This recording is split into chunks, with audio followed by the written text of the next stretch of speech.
Hello. నేను మీ TSN.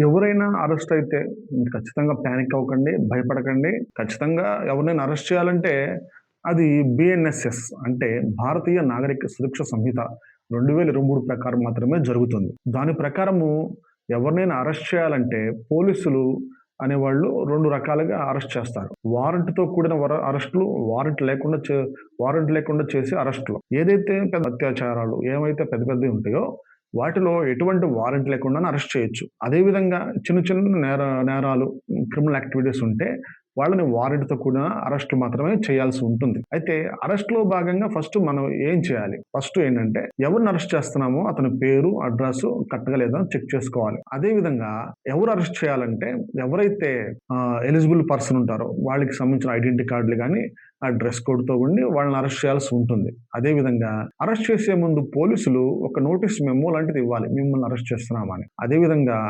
వాళ్ళకి కారణాలు చెప్పాలి. ఎందుకు అరెస్ట్ చేస్తున్నాము అనే కారణాలు కూడా చెప్పాలి. ఆ తర్వాత వాళ్ళ ఫ్యామిలీ మెంబర్స్‌కి గానీ, వాళ్ళకి తెలిసిన వ్యక్తులకు గానీ ఫోన్ చేసి చెప్పడం గానీ, అదేవిధంగా ఎటువంటి సమాచారం ద్వారా గానీ తెలియజేయాల్సి ఉంటుంది. ఖచ్చితంగా తెలియజేయాల్సి ఉంటుంది. ఆ తర్వాత ఆ వ్యక్తిని వైద్య పరీక్షలకు పంపించి అతను ఫిట్‌గా ఉన్నాడు అరెస్ట్ చేయడానికి అని తెలుసుకున్న తర్వాత 24 గంటల లోపల అరెస్ట్ చేసిన 24 గంటల లోపల కోర్ట్‌కి సబ్మిట్ చేయాల్సి ఉంటుందన్నమాట. ఈ ఈ ప్రాసెస్‌లో భాగంగా అరెస్ట్ చేయాలంటే ఇన్ని ప్రాసెస్‌లు పాటించి ఒక వ్యక్తిని అరెస్ట్ చేయాల్సి ఉంటుంది. అయితే అరెస్ట్ అయిన వ్యక్తికి ఎటువంటి హక్కులుంటాయి అంటే సింపుల్. ఏంటంటే ఆర్టికల్ 20 క్లాస్ 3 ప్రకారము అరెస్ట్ అయిన వ్యక్తి తను సైలెంట్‌గా ఉండే అధికారం ఉంది.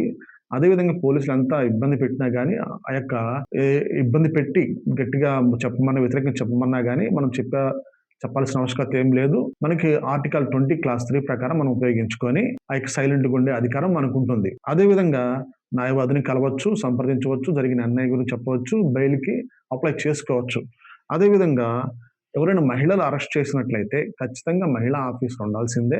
అదేవిధంగా మహిళా ఆఫీసర్ ఉండాలి. లేకపోతే మహిళా యొక్క కానిస్టేబుల్ ఉండి ఆమె సమక్షంలో మాత్రమే జరుగుతూ ఉండాలి. అదేవిధంగా చిన్న చిన్న కేసుల్లో ఎవరైతే 60 ఏళ్ల పైబడిన వాళ్ళు ఉన్నారో వాళ్ళని జాగ్రత్తగా అరెస్ట్ చేసే విధంగా డీఎస్పీ స్థాయి వ్యక్తి ఆ అరెస్ట్‌ని దగ్గరగా ఉండి చూసుకుంటూ ఉండాలి. ఇట్లా ఒక అరెస్ట్ చేసిన వ్యక్తి తర్వాత బెయిల్ ఏసుకోవచ్చు. తర్వాత షూరిటీ పెట్టుకొని బయటకొచ్చే అవకాశం ఉంటుంది. బెయిల్‌కి సంబంధించి ఇది స్టేషన్ బెయిలా, అదేవిధంగా కోర్టు బెయిలా అని కూడా పోలీసులు సమాచారం మీకిస్తారు. కాబట్టి మీరు ఎటువంటి పానిక్ అవ్వకుండా అరెస్ట్ అయినట్లయితే ఈ విధంగా మీరు కోర్టుకి వెళ్లి బెయిల్ ఏసుకోవటము, అదేవిధంగా పోలీస్ స్టేషన్‌కి వెళ్లి స్టేషన్ బెయిల్ తీసుకొని బయటికి రావటము చేయాల్సి ఉంటుంది. అదేవిధంగా పోలీసులు సంతకాలు పెట్టమంటే వేటి మీద సంతకాలు పెడుతున్నారో చెక్ చేసుకొని, చూసుకొని, చదువుకున్న తర్వాత మాత్రమే పెట్టాలి. అనవసరంగా మన మీద ఎటువంటి ఆరోపణలు గానీ, అదేవిధంగా మనం సెల్ఫ్‌గా మనం ఏమైనా చేస్తున్నామని బలవంతం చేసినప్పటికీ కూడా క్రాస్ చెక్ చేసుకొని, చూసుకొని సంతకం పెట్టండి.